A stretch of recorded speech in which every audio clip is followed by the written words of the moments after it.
So do you guys think that the term mental illness means anything anymore? Because over the last few years, we've definitely seen a lot of mental illness. So welcome back to another video. I'm Coach HardgainZ. It's the name of my coaching platform. I've been coaching bodybuilders, current and recovering drug addiction, as well as mentoring troubled youth, teaching self-defense, running anti-bullying, and so forth for over 25 years now. I've seen a lot. I've been through a lot. I've done a lot. I've heard a lot. I've witnessed a lot. And I really thought that I had seen it all.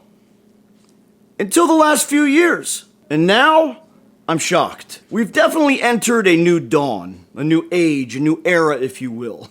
These times are vastly different than anything else that has come before. And if you really want to go down deep into that rabbit hole, maybe we could see how this was directly implanted into our society and brought on into our society. But that's kind of a hole that we don't want to go into right now. Let's just start at the surface with the term mental illness. Now, obviously, many years ago, when they thought somebody was crazy or had multiple personalities or other things, they would do crazy things. I live right down the street from the Pennhurst Asylum. And when I had my tree service, we actually would dump all of our tree clippings and wood chips right there directly in the center of the asylum. And most of my workers never wanted to go alone. And rightfully so. I've been there alone many times, making deliveries and drop-offs, and I definitely have felt some crazy things. And one time I even saw something that I don't even want to go into right now, but I definitely saw something. And I'm not crazy. But the Pennhurst Asylum was a wild place. If you guys don't know anything about it, Google it, and you'll quickly learn a lot. But that was common practice back then. It certainly wasn't okay. It certainly was not the right direction to go into, but it was common practice. Now, I can't even imagine what those poor people went through. I can't, I don't even want to talk about it. It messes with my mind. I don't even want to go there. But as a mentor for youth, as they would label them frequently, troubled youth, I almost can confidently say now that it wasn't the youth that was troubled. It was the parents that were troubled that caused trouble within that youth. And that's not fair. That's not right. Now, that's not every situation. That's not every case. But being in Trenton, New Jersey, I can also tell you that a large part of the youth that I worked with were from fatherless homes. So this is not some wives' tale or some conspiracy. The truth of the matter is that when there is no father present in the home, things are very different, especially when there's multiple kids. Now, I'm a father of 6 kids. I'm a single father raising 5 of them day to day on my own. And so I know what it's like to be at your wit's end. But see, I've been blessed with the tools to approach my children very differently. And that has helped me greatly. But also because of everything I've seen and been through, that has completely shaped and molded the way that I father, the way that I parent.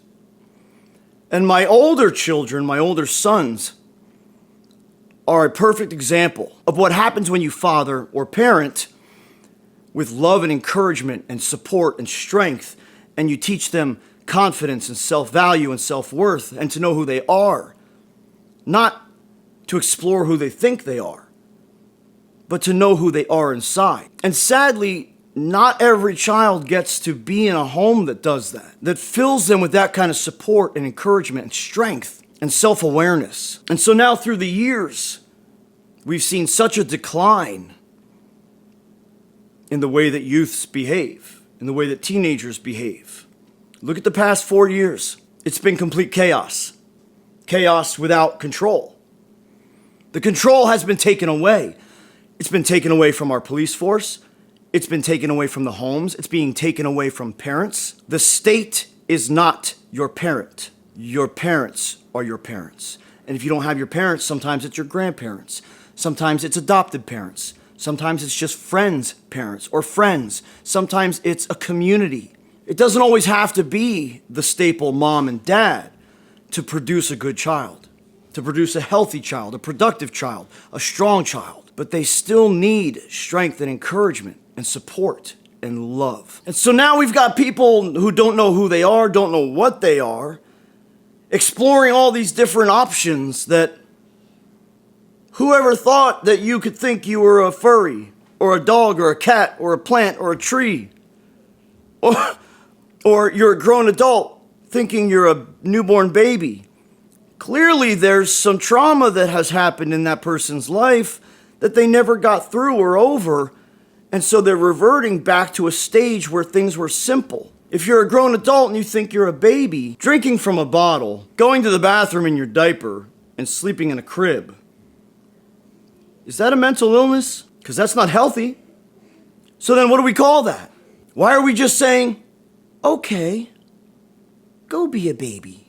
Why are we taking the ability for the police force to act upon criminals appropriately? Why are we taking away a parent's right and ability to parent their child and giving it to the state or schools or an organization or, heaven forbid, a group of surgeons? Is that a mental illness?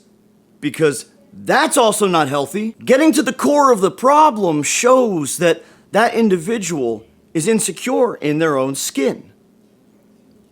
And as someone who has spent my life protecting others from bullies, because it breaks my heart to see somebody being bullied, picked on in any way, regardless of even if it's something that maybe I don't agree with, that person does not deserve to be picked on or bullied or beaten up or physically harmed in any way. But now the tables have turned, and the people who are going out causing the damage and the violence and the physical threats and the physical hurt to others are the ones who are saying, you have to agree with me. And if you don't, then I'm going to hurt you. Now, is that a mental illness? Because that's not healthy either. And even more recently, I'm hearing that mental illness is being associated with Christianity. And obviously just white men in general. So now that we've already taken away the power of so many groups and people and things that should have power, we're also taking away the meaning of words. Just the simple, definitive terms of a man and a woman are completely convoluted and now meaningless. And people are saying that whoever voted for Trump is taking away the power of women. And now that Trump is going to be president, women will lose everything. Women will lose all their power. Well, I've asked this question multiple times. What exactly are women losing? What will women lose under Trump? Please, drop a line in the comments section. Let us know. Enlighten us. Because I know that's a question that a lot of us have. So in other words, the term mental illness means nothing. It's become powerless and meaningless, just like everything else. But friends, I do hope and pray that there will be a new dawn, a new day, and now a new era. Because just in the past few days, we've seen a lot of things change. And the president-to-be isn't even in office yet. But yet Hamas has ceased their threats. Russia and Ukraine are seeking peace terms. Illegal immigrants will be deported back to where they came from. And I'm sure if they want to come back, they can do it the right way and follow something called laws. So when I look back at the past 20 years of experience with direct association with many of these individuals and these families who have been troubled, and I see what my presence alone as a man coming into a young man's life, to just show them support and love, I can tell you what that has done to dozens and dozens and dozens, if not maybe even 100+ lives of young men who were misdirected when I met them. And being able to give them some type of direction for their life, some type of example to follow of positivity, of strength, of courage, of truth, of honesty. And then many of these young men went on to become successful men. So I've directly seen what that shift in one person's life can do for them. But yet now I have to turn a blind eye because socially, it's generally accepted for people to do whatever they want, lash out however they want, cause damage, destruction, violence, harm, death, and get away with it. And sadly, this has become such a grand scale, a scale so large that how do we help it? Well, it starts with one person. It starts with each of us and seeing and asking and being willing to do something for someone else. But now there's even a concern and a worry about, well, if I step in, if I help, I'm going to be the one to get in trouble.